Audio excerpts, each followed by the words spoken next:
Naiintindihan ko na. Kung ikaw ay tatakbo bilang SM member konsehal sa lungsod, narito ang ilang mga karaniwang tungkulin at responsibilidad ng mga konsehal.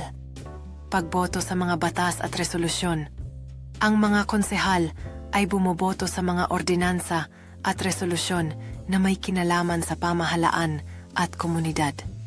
Pagsusuri sa budget. Sila ang nag-a-approve at nagmamasid sa budget ng lokal na pamahalaan upang masigurong ito ay nasa tamang direksyon. Paglilingkod sa komunidad. Nakikipag-ugnayan sila sa mga mamamayan upang malaman ang kanilang mga pangangailangan at suhestiyon para sa ikabubuti ng komunidad. Pagsusulong ng mga proyekto. Responsable sila sa pag-endorso at pagsuporta sa mga proyekto na makikinabang ang lungsod gaya ng infrastruktura, edukasyon at kalusugan. Pagpapaunlad ng mga patakaran.